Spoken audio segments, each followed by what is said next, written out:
Olá pessoal, estou aqui com o Gabriel Mendes, ele é presidente do Instituto Liberal do Triângulo Mineiro, presidente do Livres de Minas Gerais, ele também é cientista social, foi professor na rede estadual em filosofia e sociologia, pediu exoneração, legal isso, e também é pré-candidato aí do Novo a deputado federal, e juntando todas essas coisas de educação, é claro que trouxe ele aqui para a gente falar de, cara, educação, deputado federal, pode entrar, pode mexer nesse tipo de coisa, e eu quis trazer eu tô querendo trazer vários especialistas diferentes, assim, para dar mais insight, para a gente saber mais desse assunto e o que dá para mudar. Então, Gabriel, seja bem-vindo aí.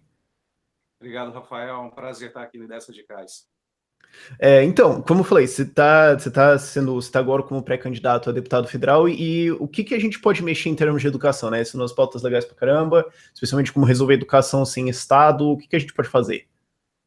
Então, Rafael, para começo de conversa, eu acredito que o MEC nem deveria existir. Se a Uhum. gente acabar com o MEC agora, ninguém vai sentir a menor falta. Só que, na condição de pré-candidato a deputado federal, a gente precisa sempre pensar que nós vamos ter debates e embates com gente com ideias totalmente diferentes das nossas, e a gente tem uma série de limitações legais e constitucionais para poder fazer as reformas necessárias. Mas a gente pode fazer algumas coisas no curto prazo e também ter como princípio a liberdade para que a gente vá sempre avançando cada vez mais. Eu vejo Uhum. que há mudanças importantes que a gente pode fazer na legislação, especialmente no que diz respeito à flexibilização das regras para abrir escolas privadas. A gente pode regularizar a educação domiciliar e flexibilizar também algumas coisas que estão ali na lei de diretrizes e bases, que a gente pode pensar em algumas normas que até podem ser sugeridas pelo Estado, mas não obrigatórias como é hoje. Uhum. Então, vamos pegando uma por uma, você trouxe três coisas legais aí. Primeiro, a burocracia, as regulações, etc., para se abrir uma escola privada. Eu nunca tentei abrir uma, imagino que a maior parte do público também não. Quais são as dores de cabeça que a gente encontraria aí? Então, às vezes, você tem aí algumas regulações até maiores do que aquelas que você já tem com uma empresa normal, como se já não bastasse tanta regulação. Você tem aí também algumas regulações como fiscalização e normas para abertura de escolas infantis, por exemplo, nos municípios, onde quase sempre vai alguma pessoa que é da Secretaria de Educação fiscalizar para ver se está tudo direitinho, vai lá conferir uma série de documentos que, a meu ver, são totalmente desnecessários, e geralmente são escolas que têm um ensino até de melhor qualidade do que muitas escolas públicas e, às vezes, até mais barato. Eu vou só dar o exemplo aqui da minha cidade, que é Uberaba, que a prefeitura gasta aí mais de R$ 700 por mês por aluno, e você tem escolas na periferia que custam R$ 400 por mês a mensalidade, lembrando que mais de 30% desse valor é imposto. Uhum. Então, 30% tá, então poderia ficar em R$ 280 a mensalidade se não tivesse o imposto, o que dá. Uau. Isso a gente está falando de escolas em ensino fundamental, creche, médio, que nível? Isso é ensino infantil e o Fundamental 1, que seria hoje do primeiro ao quinto ano. Uhum. Nossa, R$ 280 por mês. Uau. Eu sabia que dava pra fazer barato, mas caramba, não imaginei que daria para baixar alguma coisa assim. Fora outras regulações. Você falou de documentos, assim, falou um monte de papéis que você achou assim desnecessários. Tipo o quê? Tem aquela burocracia envolvendo o tipo do terreno que a escola é construída. Como assim? Isso. Você tem aquela série de plantas que tem algumas exigências. Isso é típico de muitas prefeituras, de criar barreiras em relação ao tipo de casa que vai ter determinados estabelecimentos comerciais e de serviços, enfim. Fora algumas questões que envolvem ali lista de presença de alunos, quer saber evolução de aprendizado do aluno, quando isso é bem mais, aliás, é bem mais flexível quando se trata de alunos de escolas públicas, enfim. Há uma série de coisas que você tem, inclusive, problemas com a prefeitura caso você tenha alguma opinião política, né? Porque isso pode ser usado para Hum. embarrear o funcionamento de determinadas escolas. Naturalmente, o prefeito é de alguma orientação, vai lá, descobre que o dono da escola é de outra e vai falar, bom, né, vamos ver se a gente É, vai deixar funcionar esse troço aqui ou não. começa a ser mais exigente, né, com essas coisas. Isso aí acontece demais. Mas aí você tem aí uma série de coisas que ainda podem ser elencadas, como uma maior autonomia até de avaliação, uma vez que hoje as notas do IDEB servem muito mais para burocratas e para políticos, ou para fazer propaganda, ou para cobrar mais investimentos, do que necessariamente para os pais. Porque os pais escolhem a escola dos filhos mais por uma reputação que a escola cria, por outras formas de se avaliar que não são as oficiais. Uhum. Então, Eu lembro, só para dar uma história desses objetivos diferentes, eu lembro que quando eu estava quando eu estava numa escola assim, ensino ainda de primeira a quinta série, os meus pais, eles queriam, assim, uma educação de qualidade mesmo, que eles já tinham uma ideia de eu ser engenheiro, algumas coisas claramente deu errado, mas enfim. E eu tinha um colega que ele era um puta de um violinista, sim, tipo, na terceira série, mais ou menos. E os pais deles estavam, o pai dele era violinista, a mãe dele era também tocava em orquestra, então assim, eles estavam tipo, ó, se ele tiver uma puta nota lá em física lá na frente, né, ele vai tocar violino, então o que a gente quer, entendeu? Então, só para ilustrar essas coisas diferentes, às vezes a galera esquece disso, né? A nota do IDEB nunca vai transferir isso, mas, enfim. exatamente. Eu, inclusive, quando me perguntam quais disciplinas devem ser obrigatórias, eu falo que nenhuma. Todas deveriam ser facultativas e sempre tem esse debate, especialmente comigo, que fui professor de sociologia e filosofia. Quer dizer, ainda sou, mas estou num período sabático, digamos assim. Uhum. Mas o que acontece?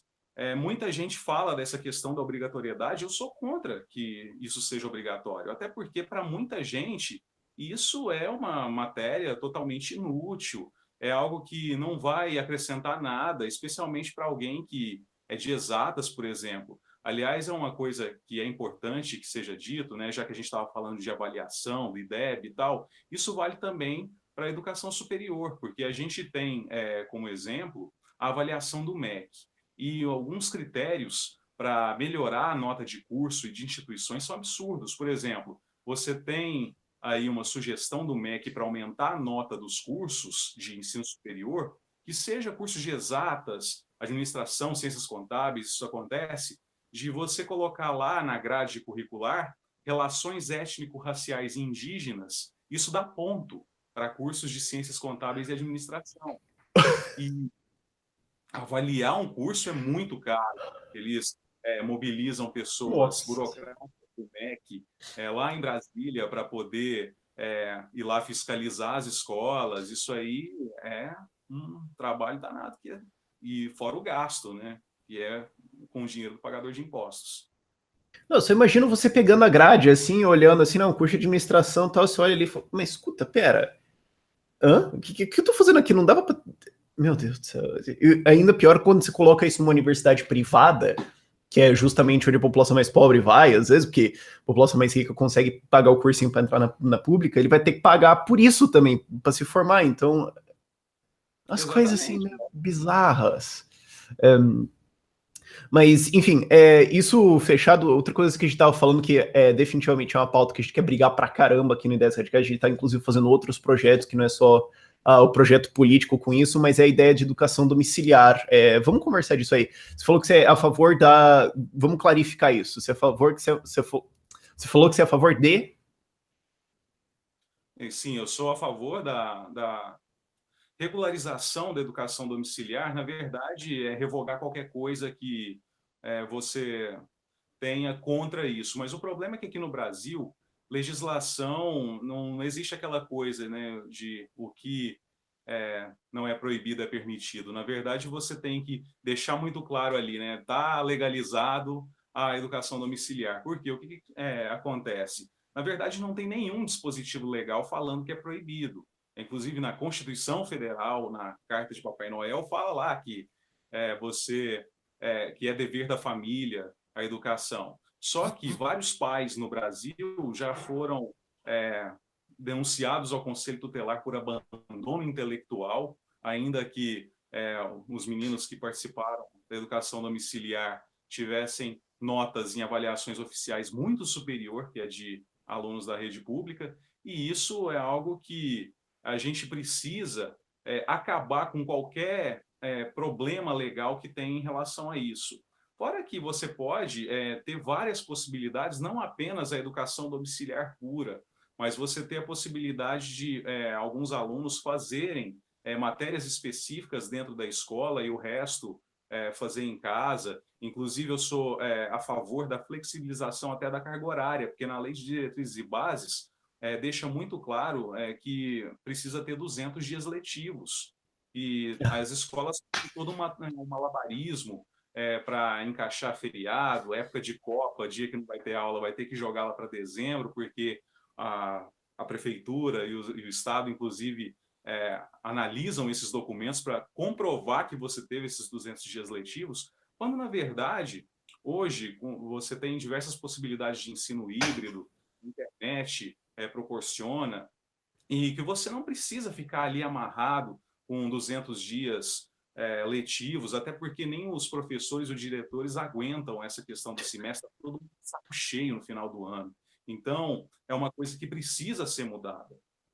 Especialmente agora, onde você tem diversas possibilidades de produção e assimilação de conhecimento através de outras formas que não seja professor. O professor, inclusive, tem que ter um papel diferente, mais de tutoria para alunos, especialmente, ou que estão atrasados ou que estão adiantados demais para recomendar novos estudos. Você não pode ter ali uma carga horária, inclusive, que seja uniforme para alunos diferentes. Isso é uma coisa até quando eu cursava psicologia já se batia um pouquinho nisso, mesmo que fosse um curso totalmente de esquerda, mas mesmo lá eles já tinham essa noção, e eu vi falando, né, que se você pegasse um professor, sei lá, do século XVIII, congelasse e ele trouxesse para hoje, ele só ia precisar, assim, reaprender a carga, mas a técnica de educação, a metodologia que está acontecendo não ia mudar muito. É curioso você ter um serviço que essencialmente não mudou. Não deveria ser assim, né? É uma coisa bizarra. Uma outra coisa que eu acabei de pensar agora, eu devia ter conferido isso antes, mas é uma coisa interessante assim de ver, é de quando que são essas legislações de educação, né? De que ano, assim, você olha e fala, escuta, essa legislação aqui de que tem que ter 200 dias, de que ano que é isso e o quanto que educação, quanto que tecnologia mudou de lá para cá, escuta.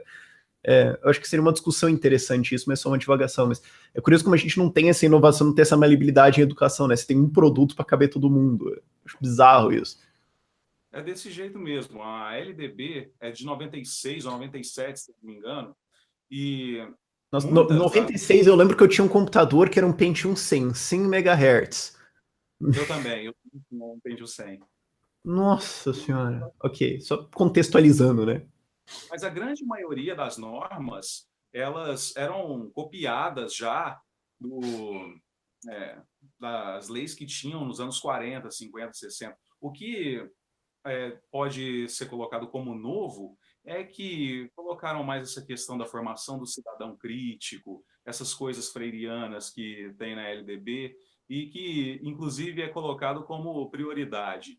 Tem até um amigo meu que fala, né, que você tem essa questão aí de priorizar a formação do cidadão sem dizer o que é esse bom cidadão, e ninguém aprende, nem conta, nem saber a ler e escrever. E o que você forma hoje no Brasil é um lacrador semi-analfabeto.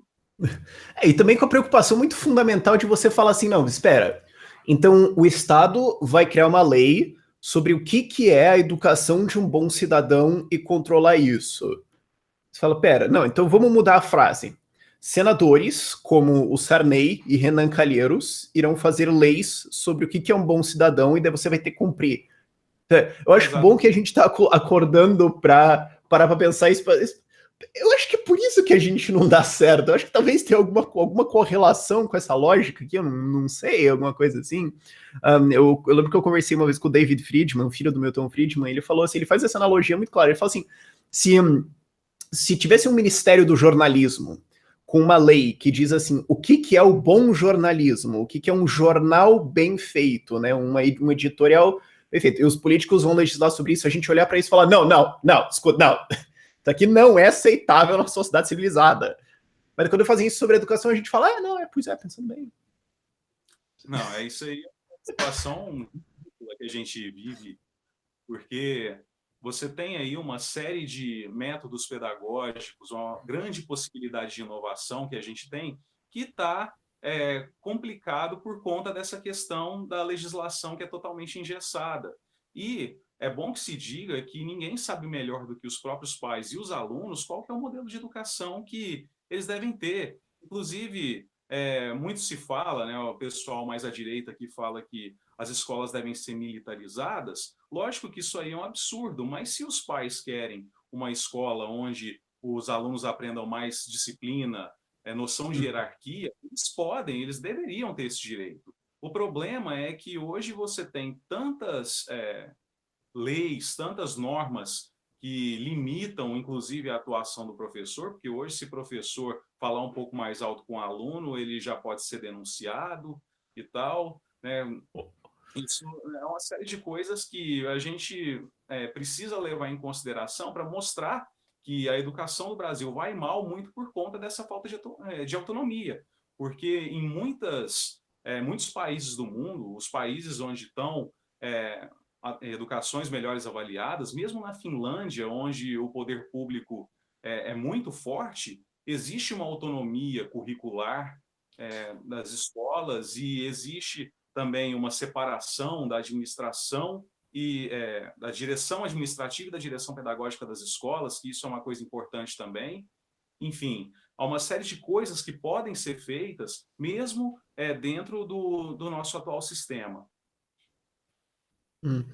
Só tô notando uma coisa que me deu uma ideia de uma pauta, volta e meia tem isso quando a gente tá conversando, eu falo, dá pra ter esse negócio da educação na Finlândia e tal, a gente podia fazer alguma coisa sobre isso, né? Quando vocês virem esse vídeo daqui a um mês, assim, vocês vão falar, veio de lá. Exatamente, veio de lá. Mas agora a gente já falou, assim, muito parte, assim, de idealismo. Muita gente pode falar, isso é idealista, legal, muito bonitinho. Mas e aí, dá pra fazer esse troço mesmo? Como é que a gente... O que você acha? Pois é. Como eu tinha falado no começo, tem algumas limitações que a gente tem através das leis e normas que existem atualmente, e tem a questão de a gente ter um debate muito sério que a gente precisa ser feito lá na Câmara Federal, lá no Senado, especialmente para quem foi eleito, se a gente conseguir uma bancada liberal ou libertária. O que é importante que seja feito é que tenhamos representantes liberais e libertários na Câmara, no Congresso como um todo, para que a gente possa levar esses assuntos para lá, fazer audiência pública, aparecer na grande mídia, porque, infelizmente, existe um apelo à autoridade muito grande quando é um político que está falando. Eu acho isso uma grande bobagem, mas eu acredito que é um espaço que liberais e libertários não podem abrir mão de ocupar, até muito por conta da mudança cultural que pode haver, do que necessariamente por achar que votar muda alguma coisa. Esse é o grande ponto.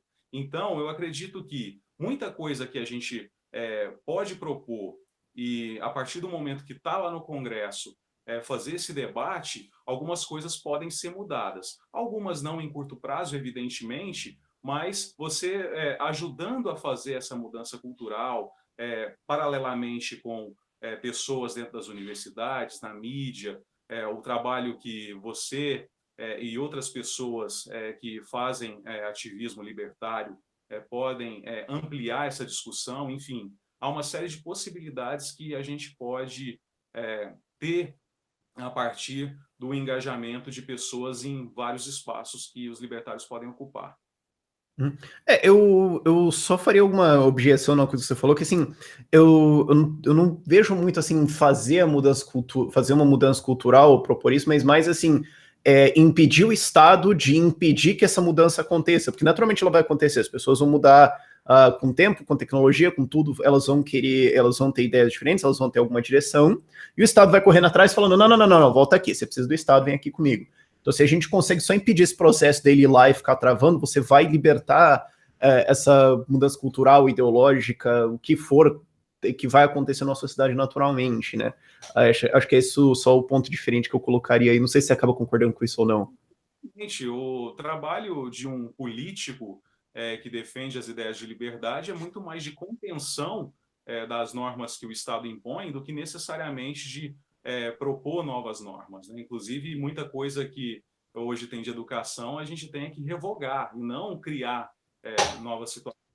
De qualquer forma, como eu tinha dito anteriormente, há essa questão do apelo à autoridade, da mídia, ouvir muito mais os políticos, especialmente aqueles que têm argumentos. Se você for parar para pensar, hoje o PSOL tem 5 deputados federais, mas você vai no Acho que é Jornal 6. Nacional, eles. Alguma coisa nesse sentido. Eu Você acredito está dizendo, né? Você vai no Jornal Nacional, tem o cara do pessoal lá falando, ué. Pois é, até porque se você for fazer o contraponto com o pessoal, geralmente eles colocam lá um deputado que é totalmente fisiológico, que não defende nada daquilo com convicção, né? E se você tem um candidato, aliás, um deputado liberal, libertário, que vai defender aquelas ideias que contrapõem o pessoal com convicção, eu acredito que a situação é diferente. Você acha que a mídia teria interesse nisso? Vamos trazer o cara só para... Ah, sim, porque o que acontece? O pessoal do PSOL, eles são entrevistados porque eles têm uma convicção naquilo que eles dizem, né? O que falta hoje nos deputados fisiológicos que às vezes votam em alguma coisa certa, mas que não estão fazendo o contraponto ideológico da maneira que deve ser feito. Uhum. Tá, mas, bom, eu acho que é isso aí. Tinha mais alguma coisa? Não, né? Não, é isso aí. Não, e quem quiser te alcançar, quem quiser te ajudar, entrar em contato, fazer pergunta, etc., como é que faz? Ah, sim. Quem quiser falar comigo, tá na minha página do Facebook, Gabriel Mendes MG30. É o mesmo no Instagram e no Twitter, Gabriel Mendes MG. E qualquer coisa que queiram falar sobre educação, estou à disposição. E também sobre outras propostas em outras áreas. Tá, mas é isso aí, cara. Valeu pela tua presença aí. Vamos ver como que a gente pode. Essa é uma guerra que a gente certamente quer emplacar aqui no Ideias Radicais depois da eleição, tal. Começar ano que vem. Primeira briga vai ser educação domiciliar. Isso aí já está anunciado. Então, espero poder contar com você lá para a gente poder emplacar isso. Vai ser muito divertido se conseguir acontecer, se a gente conseguir fazer isso acontecer. Eu que agradeço a oportunidade, o convite, Rafael. Um abraço a todo mundo do Ideias Radicais aí. Então, por esse vídeo é isso aí, gente. Tchau, tchau.